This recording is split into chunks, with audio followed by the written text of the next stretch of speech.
Hello dear students, एक बार फिर से आपका स्वागत है। और आज अपन बात करने वाले हैं क्रोमेटिन से संबंधित। पिछला जो अपना वीडियो था वो जेनेटिक मटेरियल से संबंधित ही था, लेकिन उसमें हमने ये देखा था कि वॉटसन और क्रिक ने जेनेटिक मटेरियल का या डीएनए का कौन सा मॉडल दिया था और किस तरह से उन्होंने डिस्क्राइब किया था कि डीएनए की स्ट्रक्चर क्या होती है। दूसरा टॉपिक है यूनिट फर्स्ट का ही क्रोमेटिन, और आज इसके बारे में बात करने वाले हैं। तो सारी की सारी जो डिटेल है वो भी आपको कंप्लीटली मिलने वाली है बहुत अच्छे तरीके से, तो ध्यान से देखिएगा वीडियो को। तो सबसे पहली बात जो कर रहा हूं मैं यहाँ पे, तो एक वैज्ञानिक का नाम बताता हूं आपको जिसका नाम था फ्रेडरिक माइस्चर। क्या नाम था? फ्रेडरिक माइस्चर। उन्होंने सबसे पहले डीएनए को जो सड़ी हुई डब्ल्यूबीसी हैं या उनको पस कोशिकाएं कह सकते हैं, उनमें खोजा था। वो एक्चुअल में एक बैंडेज, खराब बैंडेज या वेस्टेज जो होता है ना, क्या कह सकते हैं, हॉस्पिटलाइज कोई बंदा हो रखा है और उसकी आरबीसी का जो वेस्ट होता है उस वेस्ट में या पस कोशिकाओं में उसको खोजा सबसे पहले। और उन्होंने ये देखा कि इन कोशिकाओं में एक फॉस्फोरस युक्त पदार्थ पाया जाता है। उस फॉस्फोरस युक्त पदार्थ का नाम इन्होंने न्यूक्लिन दिया, और ये न्यूक्लिन एक्चुअल में क्रोमेटिन माना जाता है। ठीक है। और हम अब देखो कॉमन एक चीज देखते हैं कि अपने पास एक सेल है हुई, तो इस सेल में न्यूक्लियस होता है और न्यूक्लियस में अपने पास जेनेटिक मटेरियल या डीएनए पाया जाता है। क्या प्रेजेंट होता है? डीएनए। लेकिन कभी भी डीएनए सिंगल ही नहीं होता है या अकेला नहीं होता है। इस डीएनए के साथ साथ प्रोटीन भी पाई जाती है। क्या प्रेजेंट होती है? डीएनए प्लस प्रोटीन, दो चीजें प्रेजेंट होती है। तो हम यहां पे ये कह सकते हैं कि सेल के न्यूक्लियस में डीएनए और प्रोटीन कंबाइंड रूप में एक संरचना बनाता है, और ये कंबाइंड रूप से बनी हुई संरचना ही अपने पास क्या कहलाती है? क्रोमेटिन कहलाती है।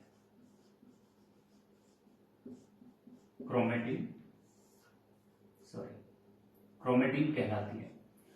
और इस क्रोमेटिन जो संरचना है तो उसको लेके हम ये कह सकते हैं कि क्रोमेटिन एक्चुअल में वो संरचना होती है जो डीएनए और प्रोटीन दोनों से मिलकर बनी हुई होती है। ठीक है। अब नेक्स्ट बात ये आती है, इसके अलावा ये जो संरचना या क्रोमेटिन होती है किस में डूबी रहती है? तो अपन को पता है कि केंद्रक में क्या पाया जाएगा भाई? न्यूक्लियोप्लाज्म प्रेजेंट होगा।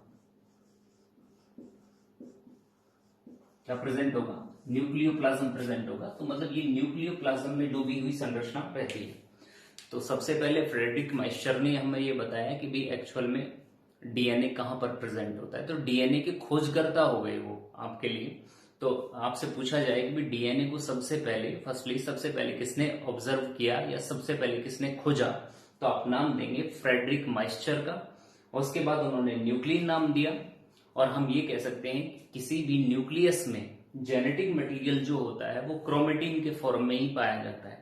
और क्रोमेटिन का जो संगठन होता है उसको हम ये कह सकते हैं वह प्रोटीन से और डीएनए से मिलकर बना हुआ होता है। तो मतलब ये कह सकते हैं ऐसी धागेनुमा संरचना या थ्रेड लाइक स्ट्रक्चर जो प्रोटीन और डीएनए से बनी होती है और न्यूक्लियोसोम में डूबी हुई रहती है, वह संरचना क्या कहलाती है? क्रोमेटिन कहलाती है। ठीक है। ये तो जनरल स्ट्रक्चर हो गया क्रोमेटिन का। अब बात करते हैं कि इस क्रोमेटिन की के अंदर और क्या क्या चीजें होती हैं, उसके विषय में थोड़ा सा देख लेते हैं। आगे बढ़िए। तो अपन बात करेंगे क्रोमेटिन के संगठन के बारे में कि क्रोमेटिन के संगठन में क्या क्या चीजें होती हैं।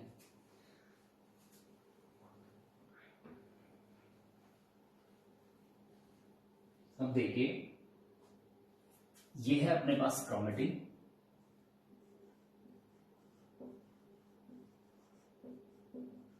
और क्रोमेटिन के लिए हमने ये बोला कि ये दो चीजों से मिलकर बना होता है।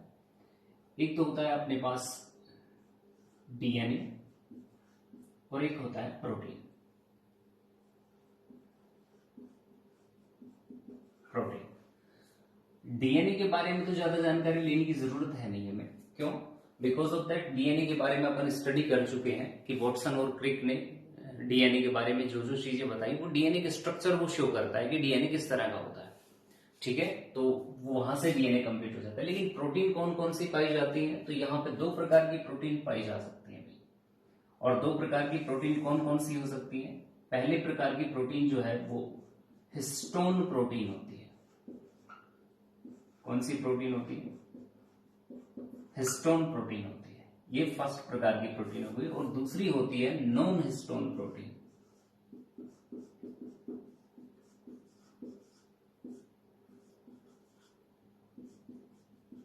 Non histone protein. तो हम ये कह सकते हैं भाई दो प्रकार की प्रोटीन यहाँ पर प्रेजेंट होती है। एक तो फर्स्ट वाली हिस्टोन प्रोटीन होती है और दूसरी कैसी होती है? नॉन हिस्टोन प्रोटीन होती है। अब आप ये पूछ सकते हैं कि सर हिस्टोन प्रोटीन किन कोशिकाओं में प्रेजेंट रहती है, या एक हो सकता है कि सभी कोशिकाओं में प्रेजेंट रहती हो, और नॉन हिस्टोन प्रोटीन किन कोशिकाओं में प्रेजेंट रहती है। तो नॉर्मली यदि मैं आपको बताना चाहूं तो नॉर्मली हम ये कह सकते हैं हिस्टोन प्रोटीन जो है वो यूकैरियोट सेल्स में पाई जाती है। किसमें प्रेजेंट होती है? यूकैरियोट सेल में प्रेजेंट होती है। जबकि नॉन हिस्टोन प्रोटीन है वो सामान्यतः प्रोकैरियोट सेल्स में पाई जाती है। लेकिन इसका मतलब ये कतई नहीं है कि यूकैरियोट सेल में हिस्टोन के अलावा नॉन हिस्टोन प्रोटीन नहीं पाया जा सकता।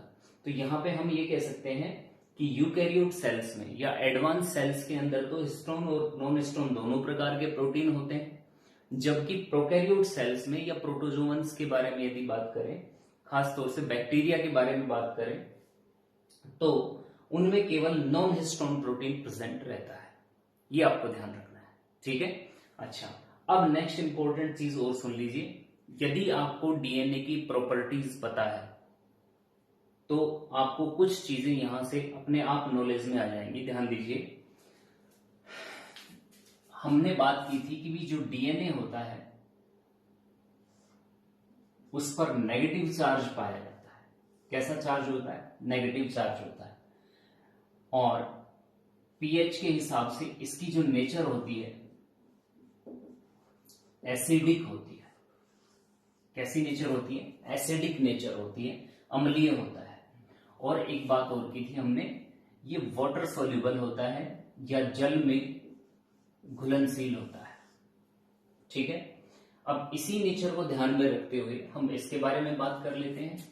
हिस्टोन जो प्रोटीन होती है इसकी, ये दूसरी प्रोटीन को हटा देता हूं, नॉन हिस्टोन्स को, इसका सिर्फ नाम ही अपन को याद रखना है, ज्यादा कुछ खास मतलब भी नहीं है। हिस्टोन प्रोटीन जो है इसकी जो नेचर होती है बेसिक होती है, यानी ये क्षारीय प्रकृति की होती है, ठीक है। और ये क्षारीय जो प्रकृति होती है वो आर्जिनिन और लाइसिन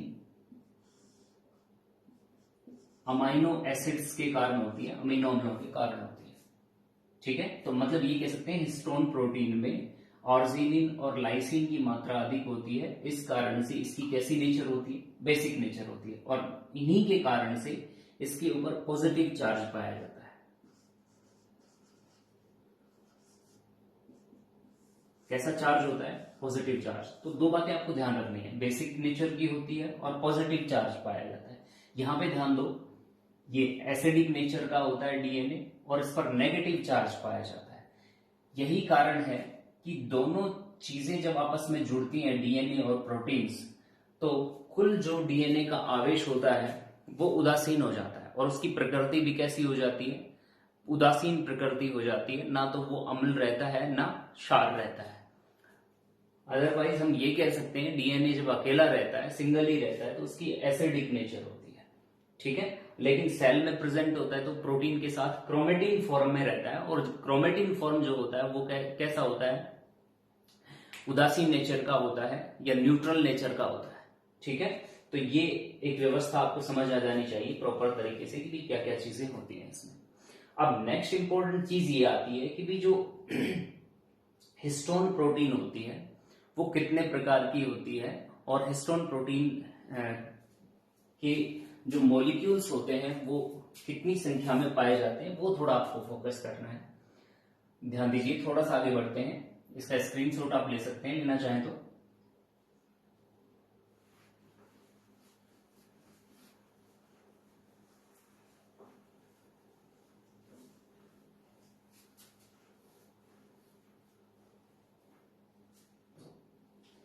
यहां पे एक चीज और ध्यान रखना, आप यदि आयतन के बारे में बात करें तो वॉल्यूम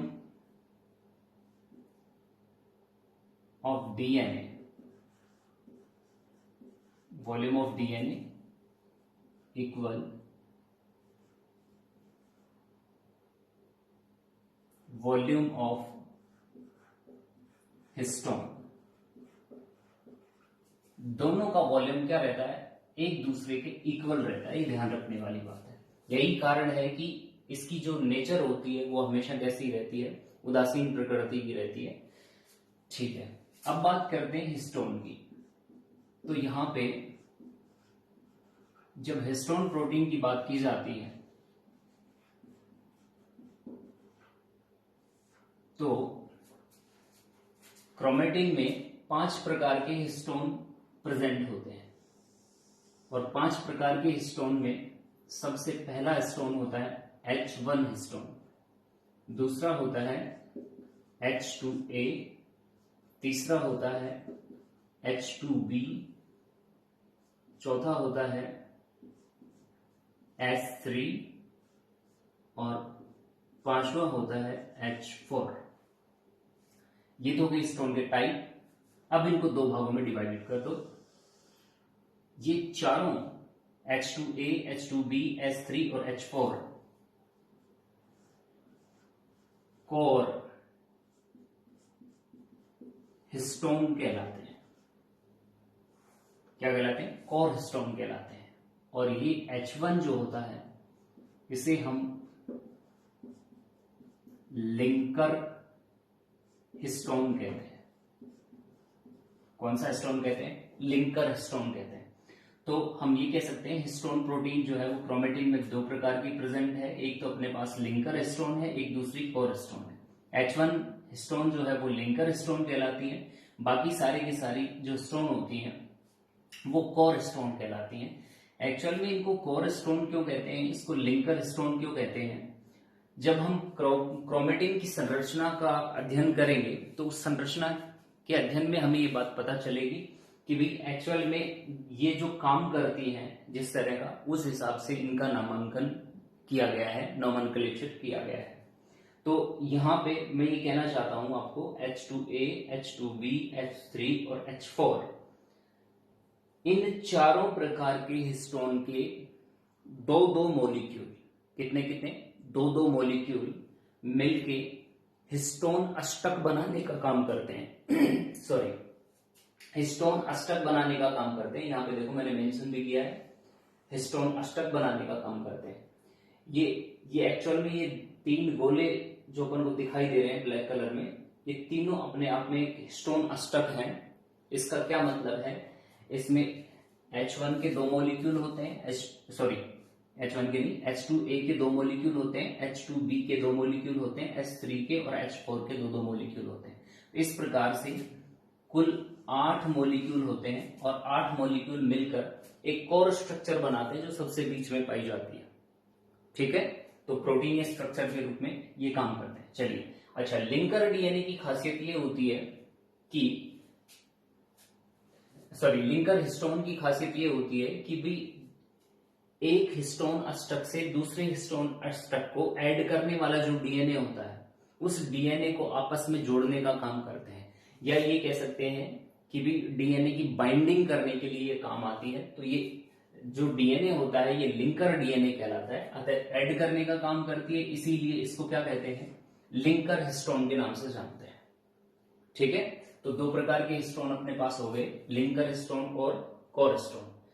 अब आपने सारी चीजें जान ली हैं कि भाई क्रोमेटिन के अंदर क्या क्या चीजें होती हैं। तो हमने ये बोला कि भाई न्यूक्लियोप्लाज्म में प्रोटीन और डीएनए से बनी हुई संरचना, धागेनुमा संरचना क्या कहलाती है? क्रोमेटिन कहलाती है। तो हम ये कह सकते हैं यहाँ पे कि भी डीएनए और हिस्टोन और नॉन हिस्टोन प्रोटीन समेकित रूप से क्रोमेटिन कहलाते हैं। यहाँ पे अब ये कहा जा सकता है कि इनसे बनी हुई छोटी छोटी जो संरचनाएं होती हैं वो संरचनाएं एक्चुअल में न्यूक्लियोसोम कहलाती हैं, और बहुत सारे न्यूक्लियोसोम फोल्डेड होके, या ये कह सकते हैं उनमें कुंडलन होता है बार बार, और गहन कुंडलन के बाद जो संरचना बनती है वो संरचना अपने पास क्या कहलाती है? क्रोमेटिन कहलाती है। तो यहाँ पे हम ये कह सकते हैं क्रोमेटिन की जो यूनिट होती है, इकाई होती है, सिंपल भाषा में उसको हम न्यूक्लियोसोम कहते हैं। क्या कहते हैं? न्यूक्लियोसोम। अच्छा, क्रोमेटिन जो वर्ड दिया गया है यहाँ पे, इसका सिंपल मीनिंग क्या है? तो यहाँ पे आपके दिमाग में एक चीज होनी चाहिए कि एक्चुअल में क्रोमेटिन बनता क्यों है।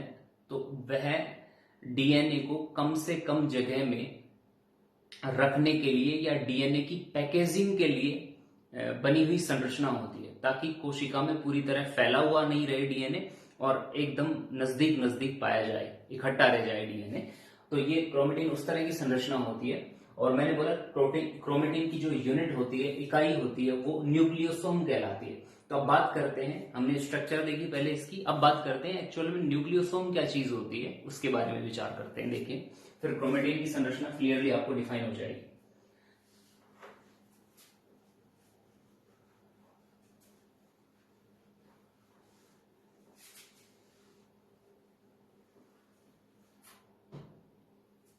यहां पे ध्यान देने वाली बात है न्यूक्लियोसोम।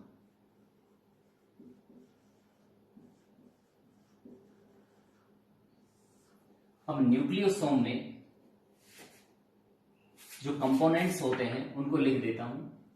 एक तो उसमें होता है हिस्टोन अष्टक होता है, histone,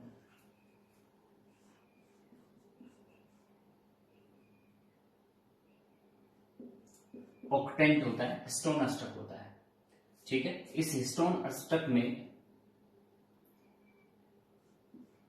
H2A plus H2A,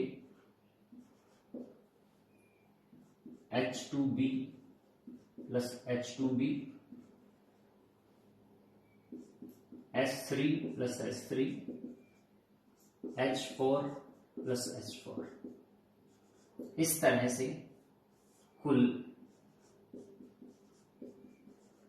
8 molecule होते हैं हिस्टोन ऑक्टेंट के। यहां पे ये जो संरचना दिखाई गई है, ये ब्लैक कलर की, ये हिस्टोन ऑक्टेंट को शो करती है। ठीक है, तो इसमें ये 8 मॉलिक्यूल पाए जाते हैं, ये आपको ध्यान रखने हैं। अक्सर पूछा जाने वाला क्वेश्चन है, न्यू टाइप में पूछते हैं अक्सर कि भाई हिस्टोन ऑक्टेंट में कौन कौन सी प्रोटीन प्रेजेंट रहती है हिस्टोन प्रोटीन के रूप में। तो ये H2A, H2B, S3 और H4 के 8 मॉलिक्यूल होते हैं सारे के सारे। अच्छा, H1 प्रोटीन जो होता है वो लिंकर डीएनए के रूप में काम करता है। अच्छा, अब ये बन गया भाई अपने पास क्या, एक हिस्टोन ऑक्टेंट, जैसा कि अपन ने यहां पे बना रखा है। अच्छा, इस हिस्टोन ऑक्टेंट के चारों ओर ये रेड कलर की जो स्ट्रक्चर बनाई है, ये एक्चुअल में क्या होता है? डीएनए होता है, डीएनए होता है। ये डीएनए कुंडलन बनाने का काम करता है, और कुंडलन जब बनाता है तो यह एक सही 3/4 कुंडलन बनाता है, यानी कुल 2.25 कुंडलन होते हैं टोटल। पूरे के पूरे 2 कुंडलन नहीं होते हैं, और 2.25 कुंडलन बनाता है। और यहां पर लिंकर डीएनए को ऐड करने वाली जो प्रोटीन होती है, जिसे हमने नाम दिया है H1, ये H1 प्रोटीन प्रेजेंट रहती है, हिस्टोन प्रोटीन प्रेजेंट रहती है। इस प्रकार से बनी हुई ये जो संरचना होती है, ये अपने पास न्यूक्लियोसोम कहलाती है। तो हम ये कह सकते हैं, नॉर्मली डीएनए प्रेजेंट होता है तो उस डीएनए को लपेट कर कुंडलित करने वाली जो संरचना होती है, उसकी बेसिक यूनिट क्या कहलाती है? न्यूक्लियोसोम कहलाती है। और ये न्यूक्लियोसोम एक्चुअल में हिस्टोन अष्टक, लिंकर डीएनए और एक सही 3/4 कुंडलन से बना हुआ होता है। यहाँ पे एक नॉर्मल सा क्वेश्चन आता है, अक्सर पूछा जाता है कि भाई एक न्यूक्लियोसोम में डीएनए के कितने बेस पेयर होते हैं। तो आपको याद रखना है यहाँ पे 200 बेस पेयर होते हैं। कितने बेस पेयर होते हैं? 200 बेस पेयर यहाँ पे प्रेजेंट रहते हैं, ध्यान रखना है। ठीक है। अच्छा, नेक्स्ट बात आती है ये कि ये न्यूक्लियोसोम स्ट्रक्चर जो है वो आगे भी क्या इवोल्व होती है और ज्यादा, क्या इसमें भी कुछ अन्य संरचनाएं या कुंडलन पाए जाते हैं? तो बिल्कुल पाए जाते हैं। ध्यान देने वाली बात है कि यहाँ पे एक न्यूक्लियोसोम है, ये दूसरा न्यूक्लियोसोम है और ये तीसरा न्यूक्लियोसोम है। कंटिन्यूअस ये संरचनाएं बनती रहती हैं और 6 न्यूक्लियोसोम मिलकर, कितने? 6 न्यूक्लियोसोम मिलकर एक संरचना बनाते हैं जिसे सोलेनोइड स्ट्रक्चर कहते हैं या सोलेनोइड संरचना कहते हैं। ठीक है। तो न्यूक्लियोसोम से एक बड़ी यूनिट का निर्माण होता है जिसे हम क्या कहते हैं? सोलेनोइड कहते हैं, जो कितने न्यूक्लियोसोम से बनी हुई होती है? 6 न्यूक्लियोसोम से। ये भी अक्सर पूछा जाने वाला क्वेश्चन है कि भाई एक सोलेनोइड संरचना में कितने न्यूक्लियोसोम प्रेजेंट होते हैं। हम जानते हैं, ध्यान दो, देखिए अब ये कुंडलन ऐसे ही कंटिन्यू बढ़ते रहते हैं। तो यहाँ पे मैं ये कहना चाहता हूं, जो डीएनए होता है उसकी जो मोटाई होती है वो 2 नैनोमीटर होती है। ठीक है। अच्छा, इसके बाद जैसे ही ये न्यूक्लियोसोम स्ट्रक्चर बनाता है, तो न्यूक्लियोसोम स्ट्रक्चर बनाते ही यह 10 नैनोमीटर मोटा हो जाता है। कितना नैनोमीटर मोटा हो जाता है? 10 नैनोमीटर। तो ये सेकेंडरी फोल्डिंग हो गई, कहने का मतलब डीएनए की।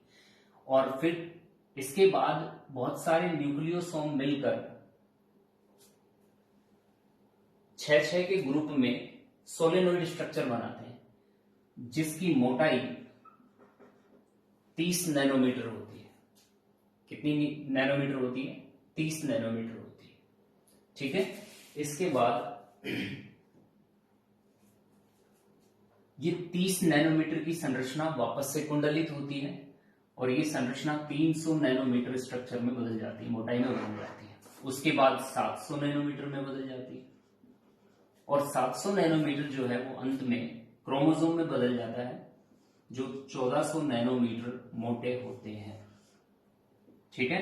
तो यहां पे हम ये कह सकते हैं, ये क्रोमोसोम्स की जो मोटाई होती है ना उसको बताता है।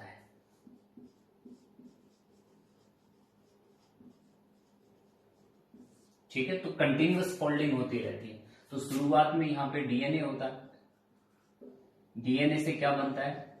न्यूक्लियोसोम बनता है और न्यूक्लियोसोम से क्या बनती है? सोलेनोइड स्ट्रक्चर बनती है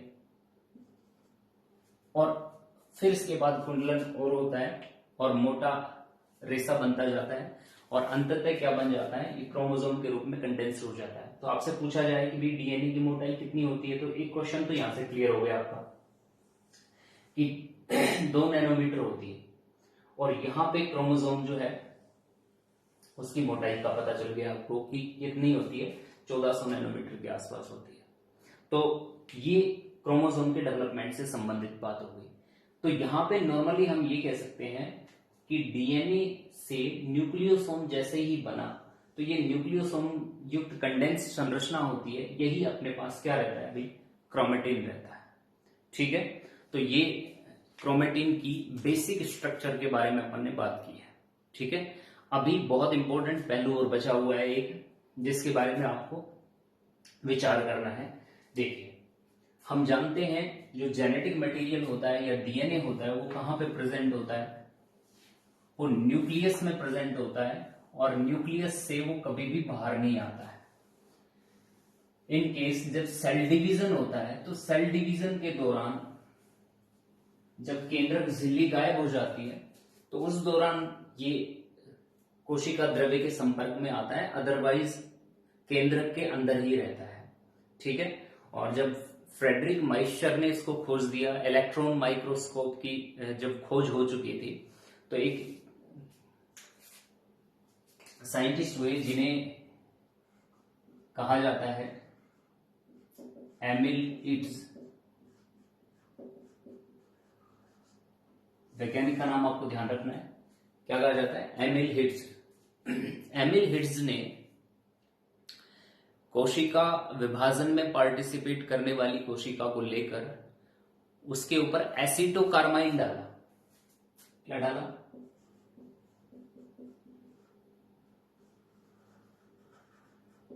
एसिटोकार्माइन। ये एक रंजक होता है या रंगने वाला पदार्थ होता है जो किसको रंगता है, क्रोमेटिन को रंगता है। तो एक बहुत बेहतरीन क्वेश्चन बन गया आपके लिए कि भाई क्रोमेटिन का रंजन करने वाला रंजक कौन सा होता है, तो आप बताएंगे क्या, एसिटोकार्माइन होता है। किसने रंगने का प्रयास किया, एमिल हिट्ज ने सबसे पहले रंगने का प्रयास किया। अच्छा, एमिल हिट्ज ने जब इसको रंगा तो यहां पे उन्होंने ये पाया कि क्रोमोसोम का कुछ ऐसा भाग होता है जो अधिक गहरा रंजक लेता है और कुछ दूसरा भाग होता है कम गहरा रंजन लेता है। तो जो अधिक गहरा रंजन लेने वाला होता है उसको उन्होंने नाम दिया हेट्रोक्रोमेटिन। हेट्रोक्रोमेटिन। और जो कम गहरा रंजन लेने वाला था उसका नाम दिया उन्होंने यूक्रोमेटिन। हेट्रोक्रोमेटिन और यूक्रोमेटिन। तो हम यहां पे ये कह सकते हैं कि एसिटोकार्माइन से रंगने के आधार पर किसी भी न्यूक्लियस के अंदर क्रोमेटिन में दो भाग दिखाई देते हैं। जो गहरा रंजित होता है उसे तो हेट्रोक्रोमेटिन कहते हैं और जो हल्का रंजित होता है उसे यूक्रोमेटिन कहते हैं। तो यहां पे एक कैरेक्टरिस्टिक्स मिल गया अपने पास, ये कैसा रंजन लेता है, गहरा रंजन लेता है, मतलब डार्क लेता है, और जबकि ये कैसा रंजन लेता है, हल्का रंजन लेता है। एक चीज। दूसरी बात, इसमें जीन एक्सप्रेशन या जीन अभिव्यक्ति का नियमन देर से होता है, तो ये जेनेटिकली इनएक्टिव माना जाता है।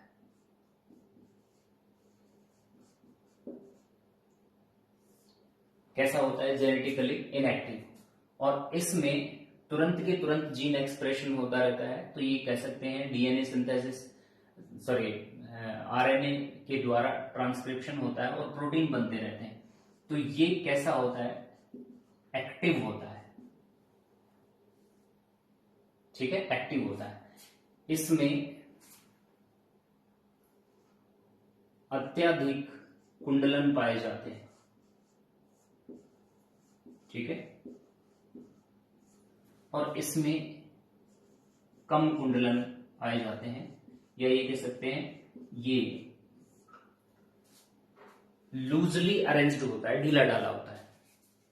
तो ढीला डाला होता है तो प्रोटीन स्ट्रक्चर जो है वो कम होते हैं, यहाँ पे प्रोटीन स्ट्रक्चर क्या रहती है, ज्यादा रहती है। ठीक है, तो ये हेट्रोक्रोमेटिन कहलाता है और ये यूक्रोमेटिन कहलाता है। अब नेक्स्ट इंपॉर्टेंट चीज क्या है, यहाँ पे प्रोटीन भी बहुत ज्यादा मात्रा में बनता है और डीएनए का रेप्लिकेशन भी बहुत ज्यादा मात्रा में होता है।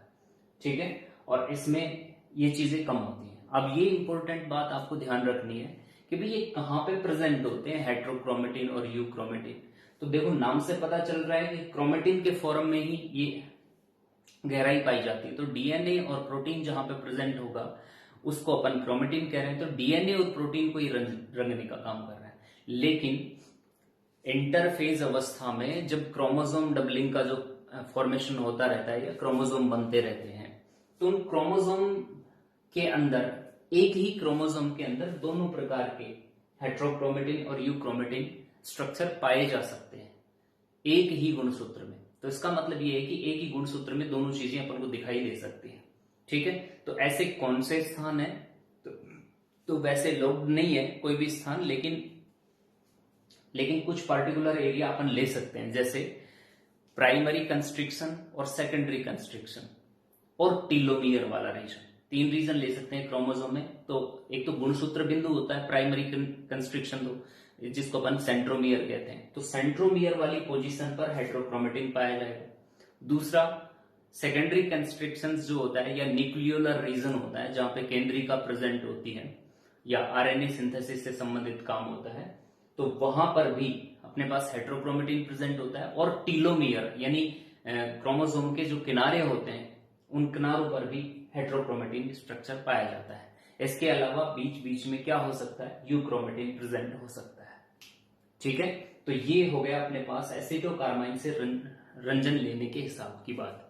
अच्छा, नेक्स्ट और एक इंपॉर्टेंट छोटी सी बात बची है इस टॉपिक में कि हेट्रोक्रोमेटिन और यूक्रोमेटिन यदि दोनों को देखें तो यदि हेट्रोक्रोमेटिन का पोर्शन ज्यादा है तो इसे पिक्नोसिस कहा जाता है। क्या कहा जाता है, पिक्नोसिस कहा जाता है। एक वर्ड आता है पिक्नोसिस, पिक्नोसिस कहा जाता है। ठीक है, नॉर्मली तो पिक्नोसिस कहते हैं। तो पिक्नोसिस की डेफिनेशन यदि मैं दूं आपको तो हम ये कह सकते हैं किसी भी क्रोमेटिन को यदि हम रंजित करें तो हमें दो भाग दिखाई देते हैं। एक तो हेट्रोक्रोमेटिन दिखाई देता है, एक यूक्रोमेटिन दिखाई देता है, या ये कह सकते हैं एक गहरा रंजित दिखाई देता है, एक हल्का रंजित दिखाई देता है। तो ऐसी व्यवस्था को अपन पिक्नोसिस कहते हैं। और यदि हेट्रोक्रोमेटिन की मात्रा ज्यादा है तो यह पॉजिटिव पिक्नोसिस पॉजिटिव हेट्रोपिक्नोसिस कहलाएगी, धनात्मक विषम पिक्नोसिस कहलाएगी। और यदि यूक्रोमेटिन की मात्रा ज्यादा है और हेट्रोक्रोमेटिन की मात्रा क्या है, कम है, तो इसे हम नेगेटिव हेट्रोपिक्नोसिस कहेंगे। नेगेटिव हेट्रोपिक्नोसिस तो मतलब हेट्रोक्रोमेटिन की मात्रा ज्यादा तो पॉजिटिव हेट्रोपिक्नोसिस, और यदि यूक्रोमेटिन की मात्रा ज्यादा तो उसे नेगेटिव हेट्रोपिक्नोसिस कहेंगे। ठीक है, ये इसकी पिक्नोसिस से संबंधित वर्डिंग है आपकी कि भाई ये पिक्नोसिस क्या चीज होती है। अच्छा, कुछ एक आध बिंदु इंटरेक्ट रह गए हैं तो उसको देख के अभी बताता हूं आपको, कुछ छूटा तो नहीं है।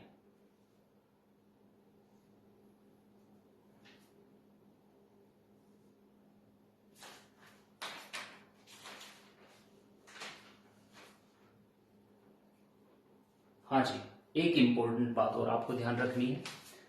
यदि हम बात करते हैं धनात्मक पिक्नोसिस की, यानी हेट्रोक्रोमेटिन की मात्रा ज्यादा पाई जाती है, तो ऐसी स्थिति में जो प्रोफेज अवस्था होती है उसके क्रोमोसोम मेटाफेज अवस्था में पाए जाने वाले क्रोमोसोम के समान दिखाई देते हैं। ठीक है, प्रोफेज अवस्था में पाए जाने वाले क्रोमोसोम मेटाफेज अवस्था के समान दिखाई देते हैं यदि धनात्मक हेट्रोपिक्नोसिस पाई जाती है तो। ठीक है, अच्छा, यदि ऋणात्मक हेट्रोपिक्नोसिस पाई जाती है मतलब यूक्रोमेटिन की मात्रा क्या रहती है, ज्यादा, तो ऐसी स्थिति में मेटाफेज अवस्था के क्रोमोसोम प्रोफेज अवस्था के जैसे नजर आएंगे। मेटाफेज अवस्था के क्रोमोसोम प्रोफेज अवस्था के जैसे नजर आएंगे। ठीक है, तो यहां पे हम ये कह सकते हैं कि ये अपना छोटा सा टॉपिक रहा क्रोमेटिन से संबंधित। तो आपको नॉर्मली क्रोमेटिन के बारे में क्या डिटेल देना है भाई, न्यूक्लियोप्लाज्म में डूबी हुई धातुनुमा संरचना क्रोमेटिन कहलाती है। उसकी बेसिक यूनिट जो होती है वो न्यूक्लियोसोम होती है। न्यूक्लियोसोम में एक स्टोन कोर होता है, लिंकर डीएनए होता है, और डीएनए का 1/3/4 कुंडल होता है, जिसमें टोटल 200 बेस पेयर डीएनए के न्यूक्लियोटाइड के पाए जाते हैं, प्रेजेंट होते हैं। ठीक है, और इसके अलावा एमिल हर्ट्ज ने सबसे पहले एसिटोकार्माइन के द्वारा क्रोमेटिन को रंगा, इसी कारण से इन्हें रंगाकण भी कहा जाता है। ठीक है, और हेट्रोक्रोमेटिन और यूक्रोमेटिन थ्योरी थी। हेट्रोक्रोमेटिन जो है वो जेनेटिकली इनएक्टिव होता है, ये एक्टिव होता है, ध्यान रखना है। ठीक है, अच्छा, ये वाली स्ट्रक्चर इंपॉर्टेंट है तो इसको याद करके जाना कि भी किस किस तरह से न्यूक्लियोसोम व्यवस्थित रहता है। जो 6 न्यूक्लियोसोम मिलकर एक सोलेनोइड स्ट्रक्चर का क्या करते हैं, निर्माण करते हैं। तो ये इसका सिंपल सा छोटा सा रिवीजन था। ठीक है, ये था अपना क्रोमेटिन से संबंधित वीडियो। मिलते हैं नेक्स्ट वीडियो में। लाइक, शेयर और सब्सक्राइब जरूर करते रहिए चैनल को, ताकि मेरा हौसला बना रहे। Thank you so much.